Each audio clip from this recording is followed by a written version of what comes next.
지난 2월에 서고 약 9개월 만에 다시 이 자리에 또 서게 됐습니다. 그동안 이제 종종 주니어 친구들과 2편짜리 설교를 들고 항상 이렇게 서다가 이렇게 많은 분들과 이렇게 오후 열정 예배에 또 오랜만에 서게 되니 이번 주는 그 어느 때보다도 더 떨렸던 것 같습니다. 그래서 설교를 쓰면서 한 문장 쓰고 집안을 한번 돌았다가 또 한 문장 쓰고 집안을 한번 돌았다가 그 집중이 잘 안 되더라고요. 갑자기 이렇게 또 하려 하니까. 하지만 또 오늘 이렇게 하나님이 불러주셨으니 또 이 시간 특별한 은혜가 임할 줄 믿습니다.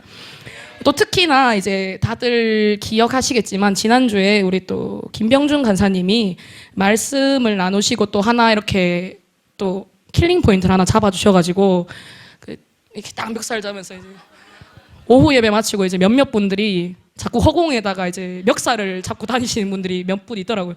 또 어떤 분들은 병준 간사님한테 가가지고 이제 막 위대한 하나님 약간 이런 식으로 얘기를 하시는 분들이, 그래서 심지어 저도 이제 리더십 모임 가가지고 지원 리더한테 위대한 하나님 이런 식으로 막 이렇게 놀았는데, 그래서 밑에 제가 여기 딱 지금 민영 리더 앉아 있는 자리에서 이렇게 딱 설교 들으면서 다음 주는 약간 부담되겠다, 누가 될지 모르겠지만 약간 부담되겠다 생각을 했는데 사람 일은 어떻게 될지 모른다는 게 정말 이번 주에 제가 돼버렸네요. 그래서 오늘 하나님께서 최고의 타이밍에 또 저를 이 은혜의 자리에 세워주시고 사용해 주시는 줄 믿습니다. 오늘 함께 읽은 마태복음의 말씀은 예수님의 산상수훈 말씀 중 일부입니다. 예수님의 산상수훈은 마태복음 5장 1절부터 7장 27절까지 길게 이어지고 있는데요. 오늘의 말씀은 그 첫 시작 부분입니다. 예수님께서는 산상수훈 말씀을 하시기 전에 마태복음 3장에서 먼저 세례 요한에게 세례를 받으십니다. 그리고 이내 곧 광야로 들어가시어서 금식하시며 기도하십니다. 그리고 가장 성령 충만한 상태로 마귀의 시험을 이기시고 곧이어 천국 복음을 선포하십니다. 마태복음 4장 17절 말씀 다 같이 한번 읽어보겠습니다. 시작. 이때부터 예수께서 비로소 전파하여 이르시되 회개하라 천국이 가까이 왔느니라 하시더라. 아멘. 천국 복음을 선포하시면서 제자들을 부르시고 또 그 제자들에게 사람 낚는 어부가 되게 하리라 하고 말씀하십니다. 우리 유명한 말씀이죠. 마태복음 4장 19절 말씀입니다. 시작. 말씀하시되 나를 따라오라 내가 너희를 사람을 낚는 어부가 되게 하리라 하시니, 예수님께서는 천국이 가까이 왔음을 선포하시며 제자들을 부르셨습니다. 그래서 제자들의 일터에 가서 제자들을 부르시기도 하고 또 삶의 현장 속에 찾아가시어 직접 원하시는 제자들을 부르셨습니다. 천국이 가까운 이 시점에서 제자들을 특별히 사람을 낚는 어부로 부르는 것을 우리가 볼 수 있습니다. 제자들을 부르신 예수님은 곧바로 온 갈릴리를 다니시며 가르치셨고 또 전파하셨고 또 수많은 병과 모든 약한 것들을 고치시는 예수님의 3대 사역을 보여주십니다. 가르치고 전파하고 치유하는. 그래서 이 놀라운 표적들을 본 많은 사람들, 곧 무리가 예수님을 따라왔다고 성경은 말하고 있습니다. 마태복음 4장 25절 말씀입니다. 시작. 갈릴리와 데가볼리와 예루살렘과 유대와 요단강 건너편에서 아멘. 말씀에도 나와 있듯이 수많은 무리가 예수님을 따라왔다고 나와 있습니다. 하지만 예수님께서는 그 무리를 보고 산으로 올라가십니다. 많은 기적을 보이신 예수님께서는 이제껏 예수님께로 모여들었던 수많은 무리가 아닌 제자들을 부르시고 거기에 말씀을 가르치시기 시작합니다. 여기서 중요한 것은 이어서 하시는 말씀들이 기적을 보고 또 예수님께서 일으키는 그런 표적들을 따라갔던 허다한 무리들을 위한 말씀이 아니라 그 말씀대로 살아내보려고 애쓰는 또 예수님께 훈련받고자 하는 제자들에게 하신 말씀이라는 것입니다. 예수님께서는 흔히 팔복이라고 불리는 8가지의 분류의 복받는 자에 대해서 말씀하시고 주님께서 제자들을 세상에 무엇으로 부르셨는지에 대해서 이야기하십니다. 오늘 본문 13절에서 14절 말씀을 한번 읽어보겠습니다. 시작. 너희는 세상의 소금이니 후에는 아무 쓸데없어 다만 밖에 버려져 사람에게 밟힐 뿐이니라. 너희는 세상의 빛이라 산 위에 있는 동네가 숨겨지지 못할 것이요. 오늘의 결론과도 같은 말씀입니다. 예수님께서는 제자들이 세상에서 빛과 소금으로서 쓰임받아야 함을 이야기하고 계십니다. 모든 그리스도인들은 자연스럽게 세상 속에 있고 또 그 세상 안에서 살아가게 됩니다. 세상 속에서 살아가는 그리스도인들은 모두가 빛과 소금으로 살아가야 하는 소명을 가지고 있습니다. 첫 번째로 오늘 제자들에게 비유된 소금은 순결과 부패 방지의 상징이었습니다. 그래서 소금은 거룩한 제사에도 사용이 되었고 하나님과의 영원 불변하는 언약에도 연관이 되었습니다. 구약의 제사 안에서 소금은 영원한 언약의 상징으로 소금 언약으로 불렸습니다. 이스라엘 백성들에게 소금은 하나님의 영원성 그리고 하나님의 약속을 증명하는 존재로서 사용된 것입니다. 이 소금을 예수님께서는 제자들에게 비유적인 의미에서 역할과 가치에 대해서 이야기하셨습니다. 소금의 가장 큰 역할이 무엇일까요? 바로 짠맛을 내는 것입니다. 소금은 짠맛을 내기 위하여서 있는 거예요. 소금이 근데 이 짠맛을 내지 못하면 그저 밖에 버려져 사람에게 밟힐 뿐이라고 예수님께서는 오늘 말하고 계십니다. 소금은 싱거운 음식을 짜게 하고 또 부패하기 쉬운 음식을 썩지 않게 도와줍니다. 음식을 썩지 않기 위해서 소금을 뿌렸는데 소금이 제 기능을 하지 못한다면 사람들은 그 소금을 버리게 됩니다. 그리고 싱거워서 소금 뿌렸는데 또 그 맛을 내지 못한다. 그러면은 사람들이 이 소금을 사용하지 않습니다. 그리고 다른 관점에서 소금을 본다면 소금은 항상 다른 음식들과 어울려져서 이때 조화를 이룰 때 진짜 맛과 힘을 발휘하게 됩니다. 소금 그 자체만으로는 그저 짠맛만 낼 뿐이에요. 혼자 있을 때는 이 소금은 자신의 진짜 가치를 발현할 수가 없습니다. 하나님께서는 그리스도인들이 세상과 별개로 살아가기를 원하지 않으십니다. 그렇기 때문에 하나님께서는 우리를 세상 가운데 보내시고 우리의 삶의 일터에서 우리가 그 역할을 해내기를 바라고 계십니다. 소금이 다른 음식들과 어울려 조화를 이루는 것처럼 그리스도인들 또한 그 세상 속에서 함께하며 조화를 이루어야 합니다. 그렇기 때문에 교회가 산이나 또는 저 신비한 막 숨겨져 있는 미스테리한 곳에 있지 않고 도시 한가운데 있고 또 사람이 많이 드나드는 곳에 있는 것이 그런 이유겠죠. 조화를 이룰 때 소금으로서의 또 특별히 우리는 그리스도인으로서의 맛을 세상 속에서 나타낼 수 있습니다. 또한 그때 세상을 부패하지 않게 하는 그리스도인으로서 소금의 맛과 기능까지 제대로 이룰 수 있게 됩니다. 두 번째로 빛으로서 살아가는 삶을 이야기하십니다. 마태복음 5장 14절에서 16절까지 말씀입니다. 다 같이 읽겠습니다. 시작. 너희는 세상의 빛이라. 사람이 등불을 켜서 말 아래에 두지 아니하고 등경 위에 두나니 이러므로 집안 모든 사람에게 비치느니라. 이같이 너희 빛이 사람 앞에 비치게 하여 그들로 너희 착한 행실을 보고 하늘에 계신 너희 아버지께 영광을 돌리게 하라. 아멘. 예수님께서는 두 번째로 우리에게 빛이 되라고 하십니다. 이미 우리에게 빛이라고 선포하셨습니다. 너희는 세상의 빛이라고. 빛은 세상을 밝힙니다. 그리고 빛이 없으면은 우리는 아무것도 할 수 없습니다. 빛이 없으면 생명이 힘을 다하지 못하고 병들어가게 됩니다. 예수님께서는 13절에 너희는 세상의 소금이니라고 하신 것과 같이 제자들을 너희라고 부르시며 다른 사람들이 아닌 제자들, 이 말씀을 듣고 있는 이 예수님의 제자들이 이러한 삶을 살아야 함을 강조하고 계십니다. 다른 사람의 삶이 아니라 내가 바로 그 제자로서 살아내야 한다고 말하고 계시는 겁니다. 스승 되신 예수님께서는 이미 이 세상에 빛으로 오셨습니다. 오늘 한 찬양처럼 어둠을 찢고 빛으로 오신 예수님께서는 이 세상을 그리고 우리를 그리고 나를 환히 비추시기 위하여서 이 땅에 오셨습니다. 광명체 그 자체로 예수님께서는 이 땅에 오신 것입니다. 그런 예수님께서는 말씀 속에서 그 예수님을 따르는 제자들, 우리에게 너희 또한 세상의 빛이 되라고 이야기하십니다. 우리는 연약한 사람이기 때문에 스스로 빛을 내는 발광체가 될 수는 없습니다. 과연 우리가 어떻게 빛이 될 수 있는 것일까요?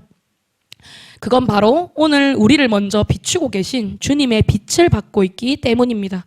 우리는 이미 주님의 빛을 받은 반사체입니다. 그래서 우리가 먼저 그 빛을 받고 누릴 때 우리는 세상 속에서 그 빛의 역할을 제대로 해낼 수 있습니다.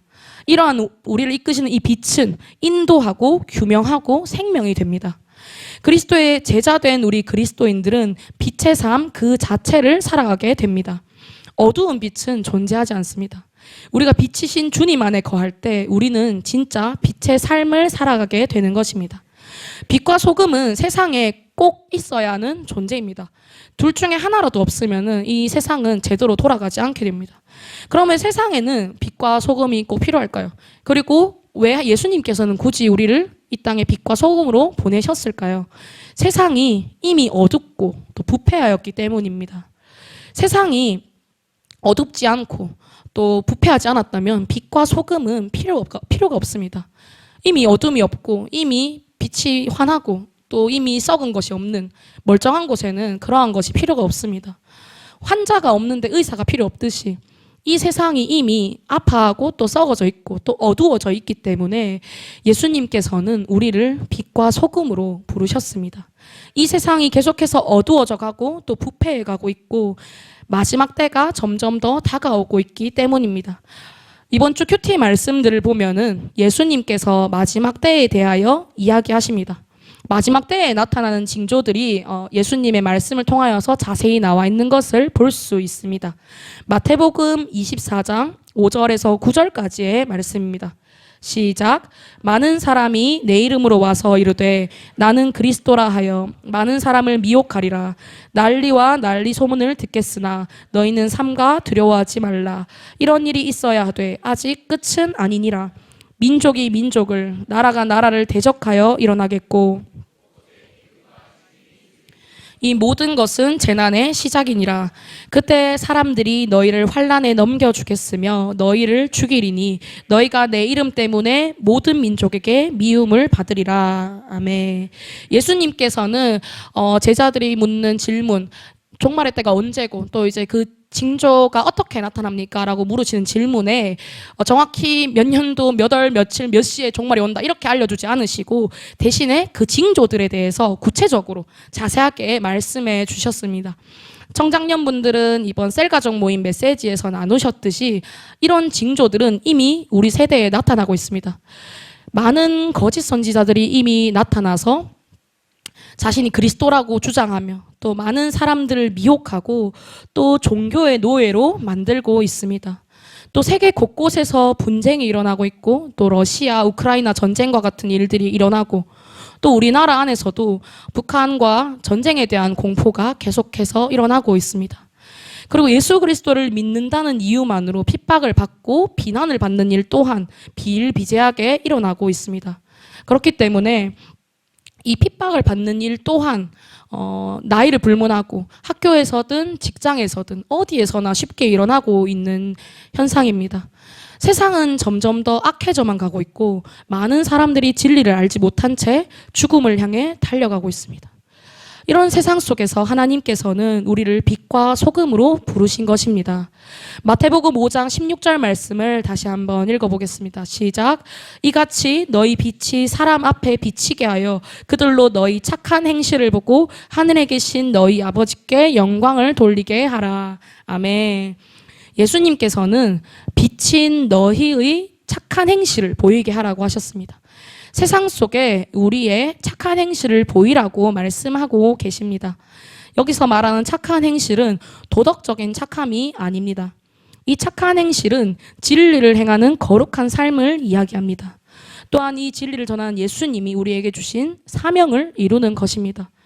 빛과 소금으로서의 역할을 한다는 것은 그리스도인으로서의 선한 영향력을 미쳐 내가 따라가는 내 스승 되신 예수님을 전하는 삶을 이야기합니다. 진리는 눈에 보이지 않습니다. 그렇기 때문에 이 진리를 살아내는 그리스도인들인 우리가 있어야 합니다. 그리고 하나님께서는 굳이 우리를 그 진리를 나타내는 사람으로 우리를 사용하겠다고 이미 말씀하고 계십니다. 이방인들이 이스라엘을 보며 하나님을 알고 또 보디발이 요셉을 보고 하나님을 알듯이 세상 사람들은 우리를 보고 진리이신 주님을 알 수 있게 됩니다. 진리는 삶으로 살아내어서 그 삶을 통해서 전해져야 하는 것입니다.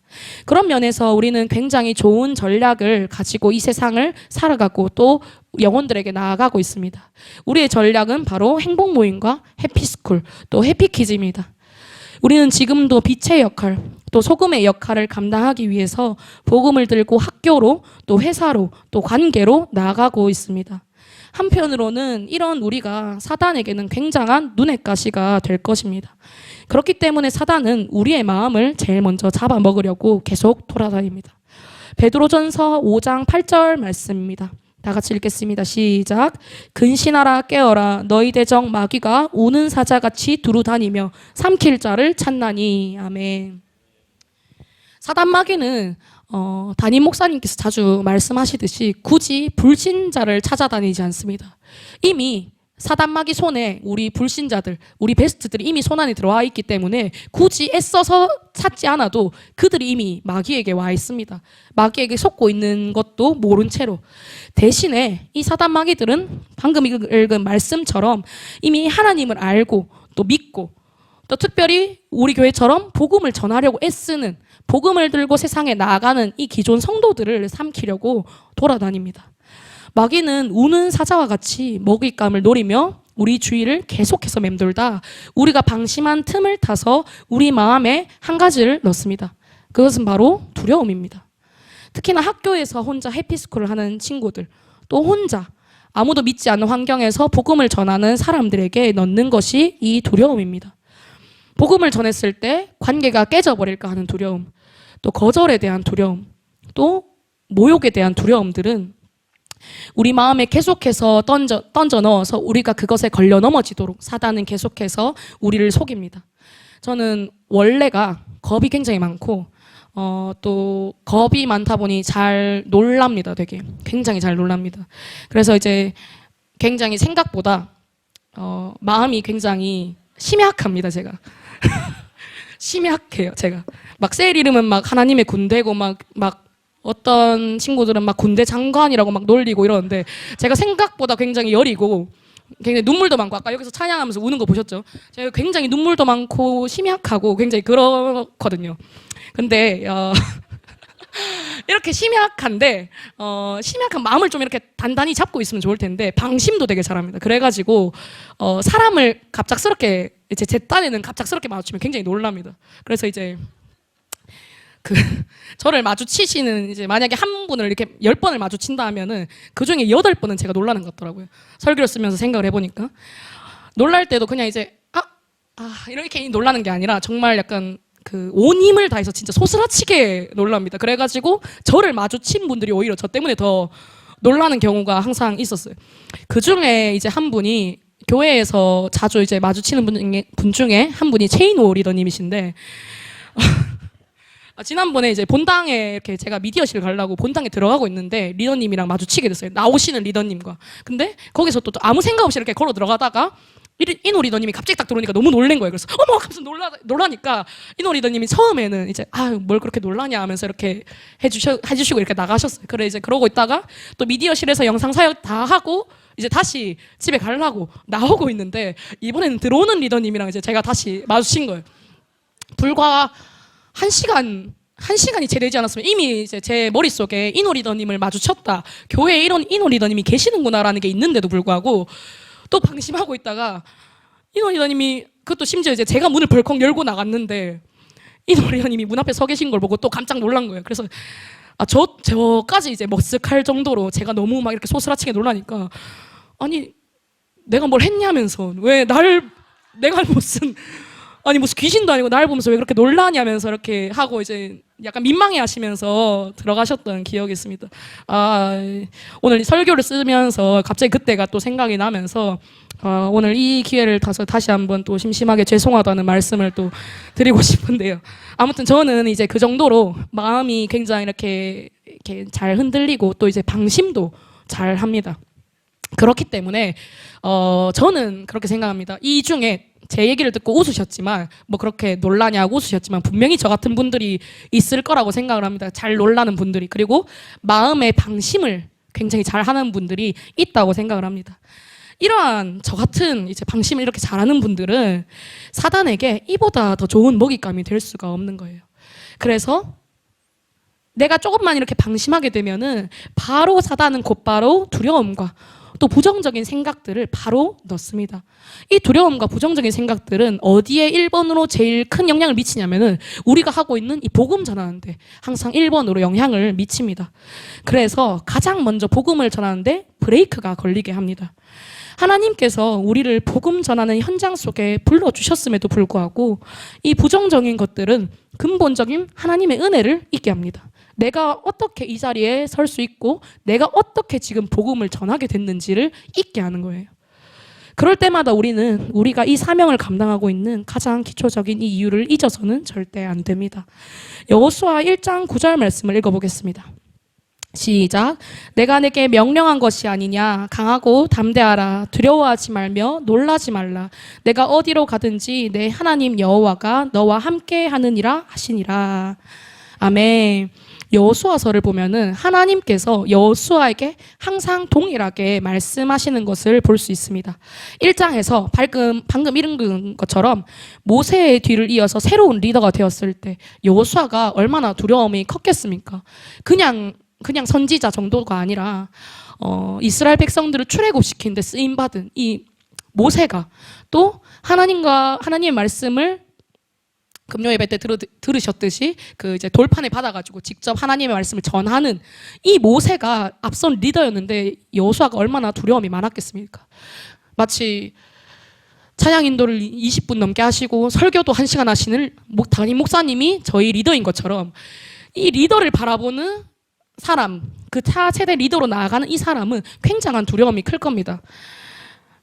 오늘 원래 말씀을 하면은 보통 이제 찬양 인도를 빼라고 말씀을 해주시면 찬양 인도하고 하면은 힘들다고 설교할 때도 이렇게 에너지를 많이 써야 되고 찬양 인도할 때도 에너지를 많이 써야 되니까 근데 이제 이번 주는 왠지 그래서 2월에 했을 때 제가 찬양을 빼는 게 좋겠다 하는 말씀을 듣고 그래서 찬양 인도를 빼고 설교만 준비를 했었어요.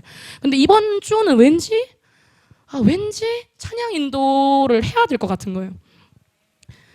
아멘이 아니고 찬양 인도를 뭔가 이번 주는 뭔가 놓치고 싶지가 않은 거예요. 사실 아무도 저한테 제가 먼저 말을 꺼내지 않으면은 아무도 저한테 찬양 인도 하지 말고 설교만 해라 이렇게 하시지 않기 때문에 마음을 굉장히 고민을 많이 했습니다.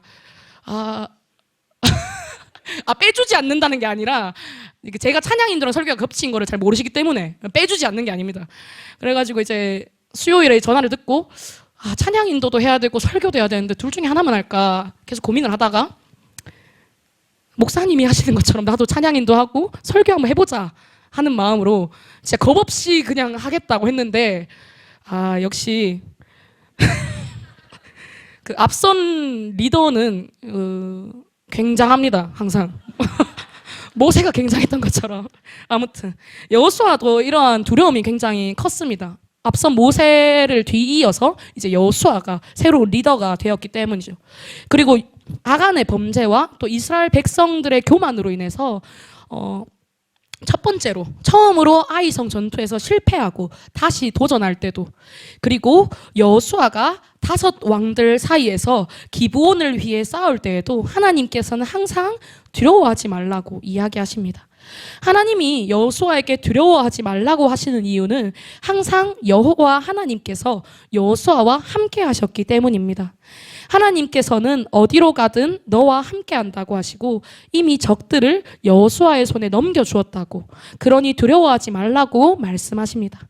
사랑하는 여러분, 여호수아에게 약속하시는 하나님의 이 말씀들이 오늘 복음을 전하는 우리에게 동일하게 주어지는 인도와 보호의 약속인 줄 믿습니다.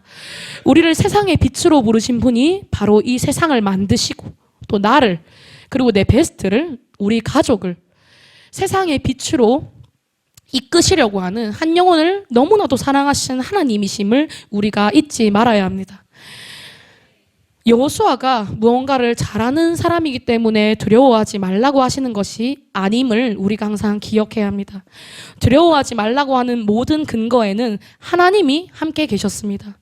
두려워하지 말라. 내가 내게 명령한 것이 아니냐. 강하고 담대하라. 두려워하지 말라. 내가 이미 저들을 너의 손에 넘겨주었느니라.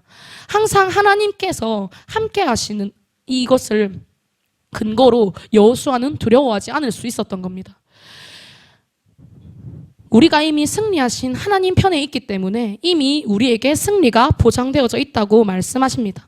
또한 전능하신 하나님께서는 나의 약함조차도 강함으로 변화시키어 나를 들어 쓰십니다. 고린도후서 12장 9절 말씀 다 같이 읽어보겠습니다. 시작. 나에게 이르시기를 내 은혜가 내게 족하도다. 이는 내 능력이 약한 데서 온전하여짐이라 하신지라. 그러므로 도리어 크게 기뻐함으로 나의 여러 약한 것들에 대하여 자랑하리니 이는 그리스도의 능력이 내게 머물게 하려 함이라. 아멘. 우리가 완벽하지 않듯 이 세상에는 완벽한 사람은 아무도 없습니다.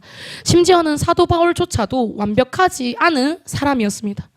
그래서 사도 바울도 이를 고쳐달라고 3번 주께 간구하였다고 고린도후서 편지에 사도 바울은 적고 있습니다. 하지만 그에 대한 하나님의 음성은 그 약함으로 인해서 사도 바울이 온전하여진다고 말하고 있습니다. 심지어는 이미 내 은혜가 내게 족하도다고 얘기를 하고 계십니다. 이것이 우리에게 얼마나 큰 은혜인지 모릅니다. 만약 완벽한 자만이 또 부족함이 없고 모든 것을 잘하고 언변도 뛰어나고 유머 감각도 뛰어난 이런 사람만이 이 사명을 감당할 수 있다고 하면은 여기 몇 명이 그 사명을 감당할 수 있을까요? 모두가 완벽하지 않기 때문에 또 모두가 부족함이 있기 때문에 그곳에서부터 하나님의 능력, 그리스도의 능력이 나타나기 시작합니다. 우리의 힘으로는 사람을 변화시킬 수 없기에 또 내 언변으로는 사람을 구원에 이르게 할 수 없기 때문에 우리는 오늘도 하나님을 의지하며 나아가는 것입니다. 하나님께서는 우리에게 나에게 영혼을 살리고 또 일꾼을 세우고 교회를 든든히 세우는 큰 사명을 주셨습니다. 그리고 우리 교회 가운데 불러주시고 양육과 훈련을 통하여서 그 비전을 진짜 담임 목사님의 비전만이 아니라 내 비전이 될 수 있도록 우리를 계속해서 이끌어 주십니다. 이렇게 큰 사명을 주셨기 때문에 하나님께서는 우리가 구할 때 그 큰 사명을 감당할 수 있는 능력을 우리에게 더하여 주십니다. 우리가 구하여만 얻을 수 있습니다. 찾아야 찾을 수 있고 두드려야 열리듯이 우리가 하나님의 능력을 구해야 합니다. 그때 사단의 참소에서 벗어나고 온전히 복음을 누리는 빛과 소금의 역할을 해내는 그리스도인으로 살아가게 됩니다. 말씀을 맺겠습니다.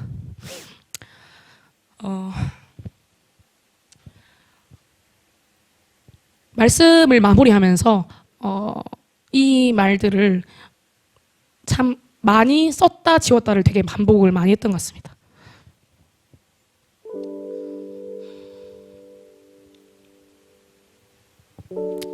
자, 일주일 전 우리 이태원 참사로 인해서 많은 피해자가 또 생겨났습니다. 또 그와 동시에 많은 사람들이 인간에 대한 회의감을 느끼기도 했다고 합니다. 이 사건의 적나라한 영상들과 또 사진들을 SNS에 올려서 또 자극적인 게시물로 좋아요를 받기 위해서 또 수많은 댓글들을 받기 위해서 그렇게 올려대는 사람들도 있었고 또 이태원에서 놀 수 없으니까 홍대 가서 우리 2차로 놀자 이렇게 얘기를 하는 사람도 있었고요. 또 그곳에 있지 않았던 사람들 중에는 그렇게 왜 그런 데 가가지고 그런 일을 당하냐 하고 말하는 사람들도 있었습니다. 그래서 그곳의 피해자들을 비난하는 사람들 그리고 그 피해자들을 살리기 위하여서 그곳에 나와 있던 사람들 또한 제대로 하지 못했다면서 비난하는 사람들이 있었습니다. 사랑하는 여러분, 세상은 점점 큰 어둠에 사로잡히고 있고 부패해가고 있습니다. 예수님께서는 제자들에게 마지막 때의 징조에 대해서 앞서서 말씀하시고 또 이렇게 얘기하십니다. 마태복음 24장 10절에서 12절입니다. 그때 많은 사람이 실족하게 되어 서로 잡아주고 서로 미워하겠으며 많은 사람을 미혹하겠으며 불법이 성함으로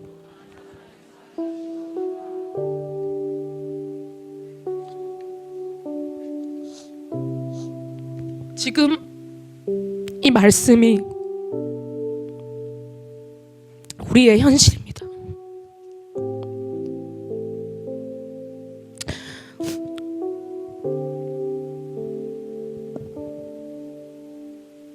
지난주 그 사건을 보고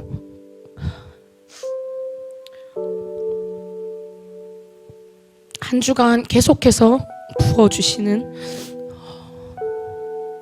말씀이 이것이었습니다. 사랑이 식어지고 또 긍휼이 식어지고 영혼에 대한 애통이 식어진 우리의 시대를 바라보게 해주셨습니다. 또 이번 참사를 보면서 담임 목사님께서 자주 하시는 이 말이 더 크게 와닿고 떠올랐습니다. 복음을 전하는 것이 우리는 가고 말고의 문제이지만 내가 만나는 저 영혼들에게 생명이 걸린 문제라고 하신 그 말씀이 더 떠올랐습니다.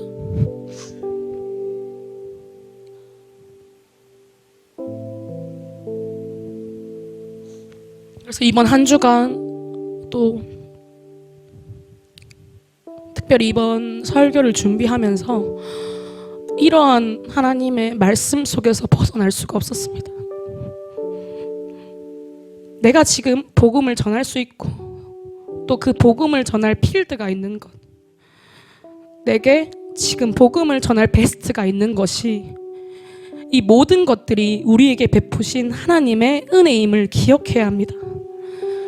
지금 내가 학교에서 베스트를 만나고 또 해피스쿨, 행복 모임을 여는 것이 우리에게 지금 주어진 사명이자 은혜입니다. 지금 내가 전하지 않으면 안 됩니다.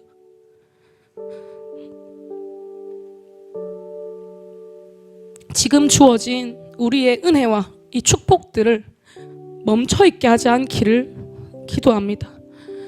물은 멈춰있고 고여있으면 결국에는 썩게 됩니다. 썩지 않게, 세상을 부패하지 않게 우리를 소금으로 불러주셨는데, 또 빛으로 불러주셨는데, 우리가 그것을 흘러가지 않게 그냥 우리 안에 가둬두기만 한다면 우리는 그 어떤 사람을 살릴 수도 없고 오히려 우리가 부패되어져 이 복음을 변질시키고 많은 일을 펼쳐지게 됩니다. 하나님께서는 이미 모든 것을 준비해 두셨습니다.